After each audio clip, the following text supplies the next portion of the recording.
Victoria Ashworth, the HOA President, stood on my driveway with a cold expression, declaring that I had exactly 24 hours to remove my unauthorized structure, or she would involve the county authorities to take possession of the land. I was only 3 days into building my dream cabin when she appeared, with a thick clipboard and a sense of absolute authority, claiming that every piece of lumber I had placed violated the strict community standards of Pine Valley. She waved official-looking documents in the mountain air and threatened me with heavy financial penalties, acting as if she held the deed to my entire life. But what she didn't realize was that I was holding a legal secret that would flip this entire power game upside down and challenge her position forever. My name is Marcus Brennan.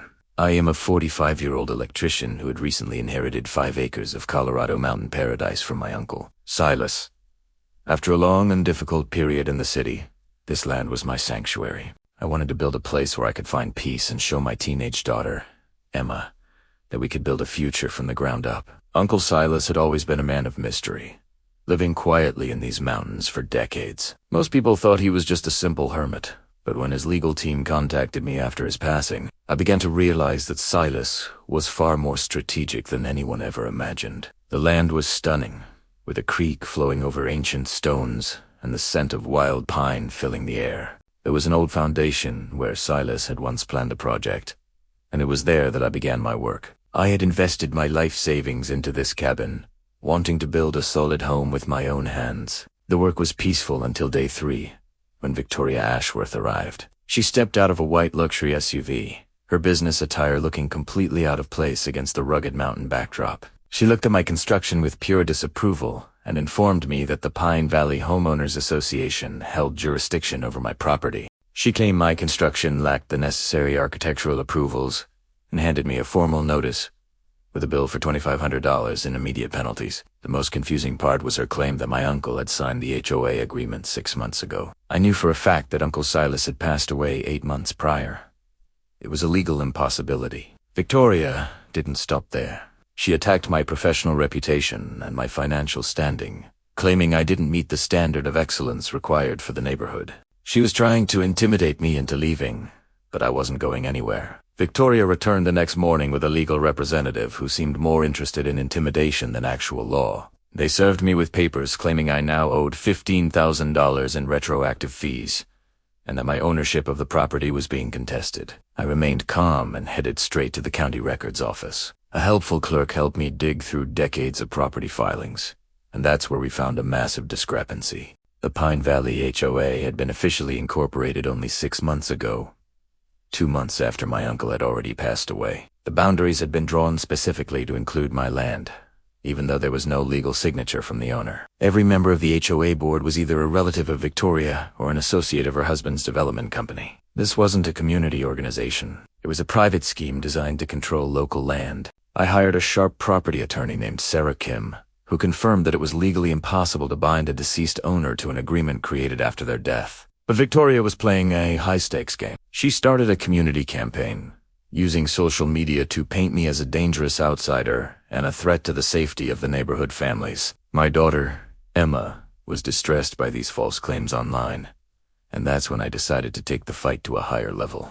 Victoria's overconfidence eventually became her undoing. To demonstrate the HOA's financial power, she made their budget records public. Sarah and I discovered that the association had collected over $800,000 in special assessments in just 6 months, from only a dozen homes. There were no community improvements to show for it. The funds were being diverted into private accounts. Victoria then attempted to use her influence with county inspectors to halt my construction with fabricated safety violations. However, by involving government officials, she accidentally triggered a professional audit. When legal pressure didn't work, she escalated to direct interference. Someone entered my property under the cover of darkness, damaging my equipment and compromising my materials.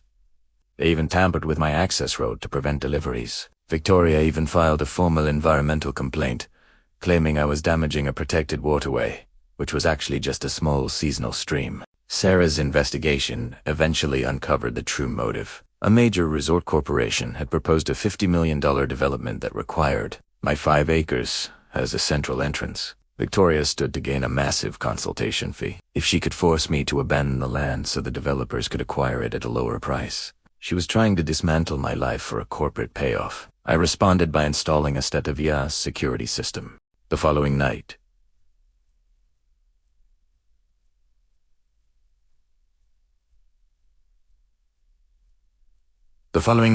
my cameras recorded an individual later, identified as a close associate of Victoria attempting to compromise my lumberyard. I took the high-definition footage straight to the authorities. But Victoria had one final, desperate move. She made a report to the regional sheriff, claiming I was a domestic security threat and was storing hazardous materials on the site. A law enforcement team arrived at my cabin, and for a few hours, the mountains were filled with sirens and tension. I stayed professional, walked out with my documents in hand, and handed the lead officer a digital drive. The drive contained not only the footage of the nighttime interference, but also the proof that the HOA documents were fraudulent. While the specialists confirmed that my hazardous materials were simply bags of standard concrete mix, Victoria was giving a local news interview, portraying herself as a guardian of the community. The investigative reporter, who had been briefed by Sarah, began asking Victoria about the missing $800,000 in HOA funds. Victoria's composure broke on camera as she struggled to provide a professional explanation. The final resolution occurred at a scheduled community hearing. The room was filled with neighbors who had been told I was a threat to their way of life.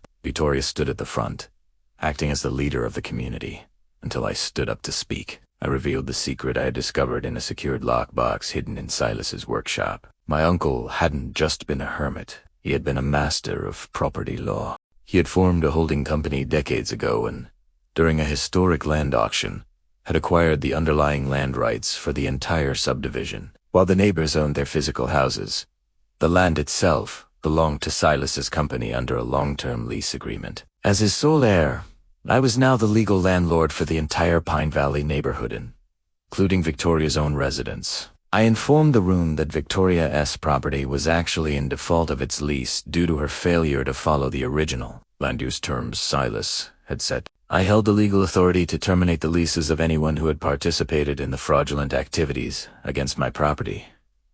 The room went silent. Victoria tried to claim the documents were fakes, but county officials and state investigators were already present to verify the deeds. She was escorted from the building to face charges of wire fraud, document forgery, and making false official statements. I didn't evict the other neighbors. Instead, I announced that, as the new owner, I was dissolving the HOA and reducing the land lease costs for every family by 50%. Victoria was eventually sentenced to a significant term in a professional facility and ordered to pay full restitution to the community. Her associates were also held legally accountable for their roles in the fraud. Emma was finally able to enjoy the cabin, seeing that her father had secured our future through patience in the law. We converted the remaining HOA funds into a legal aid foundation to help other families protect their property rights.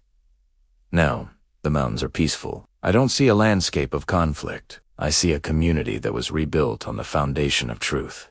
My uncle's land was finally respected, and so was I.